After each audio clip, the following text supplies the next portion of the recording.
Cek, hidup adalah sebuah pilihan yang seharusnya dapat untuk kita memilih mana pilihan yang paling terbaik. Dan kalau kita tidak memilih, maka itu adalah sebuah pilihan juga. Memang terkadang agak sulit memilih sesuatu yang sulit untuk kita jalani. Seperti contohnya memilih untuk menjadi seorang yang kaya, menjadi seorang yang sukses. Karena ketimbang kita memilih, lebih baik kita tidak untuk memilih, berada di zona yang nyaman, untuk tidak berusaha bekerja keras, untuk tidak melelahkan diri, dan itu semua sebagai alasan saja kita. Dan kalau kita bertahan, berhenti, dan berada di comfort zone saja, zona nyaman kita, tidak bekerja keras, tidak berusaha, maka apa yang kita dapat, sebegitu juga yang kita kerjakan. Semua tergantung dari effort dan kerja keras dan kekuatan apa yang kita lakukan.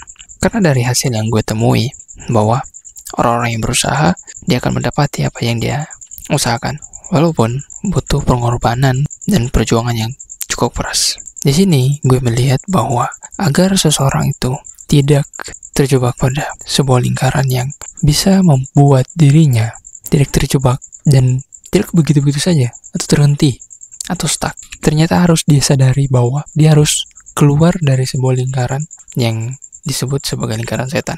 Kalau kita menyadari bahwa ada sebuah lingkaran setan yang harus kita keluar dari dalam diri kita, maka hal inilah yang menjadi sebuah pilihan untuk bisa mendapatkan apa yang kita pilih. Jujur, hal ini memang cukup agak sulit bagi banyak kalangan orang-orang di luar sana yang memang sudah terlalu dalam lingkaran tersebut, lingkaran setan ini. Di sini gue dapati ada beberapa lingkaran setan yang harus kita keluar. Ada 2 lingkaran setan yang gue temui. Yang pertama itu menyangkut tentang ekonomi, keuangan. Yang kedua itu menyangkut tentang lingkaran setan pada pribadi. Nah, yang pertama itu menyangkut tentang lingkaran setan ekonomi. Tapi kenalin dulu, gue Bro Rian. Di kanal ini gue sering membahas mengenai tentang antusias financial plan, mindset, dan produktivitas. Dan jangan lupa untuk menuliskan di kolom komentar pendapat lo ya. So, mari kita lanjutkan. Jadi, lingkaran setan pada ekonomi ini,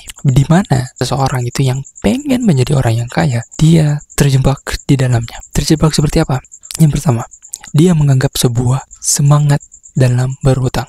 Orang-orang yang hari ini gajinya hanya untuk saja memenuhi kebutuhan, tapi dia juga berkeinginan untuk menjadi seorang yang kaya. Tapi dia hanya sekedar pengen kaya, tapi kebanyakan dia terjebak dalam hutang. Nggak tahu antara hutang dan kebutuhannya ini lebih banyak adalah hutangnya, atau gue sebutnya sebagai sebuah keinginan yang illusional saja, hanya instant gratification. Maka dengan keinginannya untuk menjadi seorang yang kaya, maka dia melakukan yang namanya gratification instant, mendapatkan sesuatu dengan secara instan.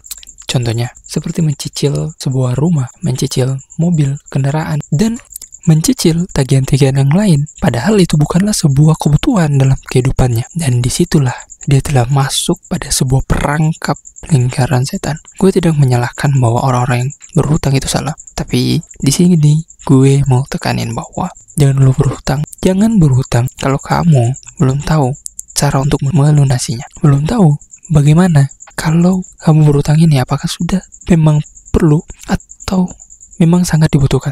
Nah, selain itu, yang kedua menyangkut tentang lingkaran setan pada dirinya. Lingkaran setan pada dirinya ini menyangkut mengenai tentang kecanduan.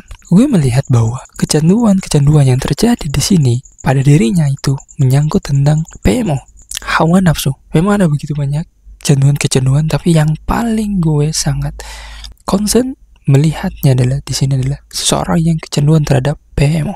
Ketika seseorang yang terjebak pada masalah PMO ini, maka akan sulit seseorang itu untuk konsentrasi melakukan apa yang diinginkan, apa yang menjadi sebuah rutinitas yang dapat bisa memberikan sebuah penghasilan pada dirinya. Maka ketika PMO ini sudah merasuk pada dirinya, merasuk pada jiwanya, maka tidak bisa terelaikan, dan sehingga lingkaran setan ini akan makin dalam dia masuki. Coba kita lihat, kita bisa melihat pada kilas balik di dalam berita-berita di mana seseorang yang memiliki reputasi tinggi, baik dia dokter, sebagai pejabat, sekalipun dia bukan orang yang memiliki kekuasaan, memiliki harta, dia bisa melakukan hal ini, masuk ke dalam lingkaran setan, yaitu lingkaran setan PMO ini, atau kecanduan. Maka sehingga untuk keluar dari lingkaran ini, penting untuk kita ketahui, kalau dalam ekonomi tadi, solusinya apa adalah, gue menyadari bahwa untuk kita mengetahui bahwa yang diperlukan di sini adalah mendahulukan yang namanya kebutuhan sebelum keinginan. Kita harus mengetahui bahwa menaikkan income terlebih dahulu, menaikkan taraf kecerdasan terlebih dahulu adalah sebuah solusi daripada ketimbang kita berutang. Yang kedua adalah mengenai tentang diri. Kita harus mengedukasikan pada diri kita bahwa pendidikan seks agak sulit memang kalau di Indonesia, kalau di negara ini memang agak sulit, bahwa pendidikan terhadap ini terlihat sangat tabu, sangat-sangat tidak belum lumrah didengarkan, dan agak sulit untuk dibicarakan karena ada beberapa faktor, ya mungkin karena budaya dan agama, dan sehingga penyampaiannya sulit dan terkesan sulit untuk diberikan penjelasan ketika ada seseorang yang sedang mengalami yang namanya penyakit tersebut dan tidak mengetahui apa yang telah dia lakukan. Dan gue juga menyadari hal ini penting untuk kita sama-sama pelajari agar apa? Kita tidak terjebak dalam sebuah lingkaran. Kita bisa sama-sama keluar. Gue juga sedang belajar sama-sama menjadi seorang yang lebih baik lagi, dan tentu apa yang kita inginkan bersama bisa kita tuju. Gue hari ini belajar mengenai tentang pendidikan seks. Gue belajar mengenai tentang bagaimana keuangan itu harus berjalan, dan alhasil gue bisa lebih tenang dan bisa lebih terkontrol dalam seks ataupun keuangan gue. Toh hasilnya gue bisa dapati dan gue bisa nikmati hari ini. Dan semoga video ini dapat bermanfaat buat lo, dan jangan lupa untuk mensubscribe agar lo bisa nonton, agar lo bisa mendapatkan video-video menarik lainnya. Thank you. Goodbye.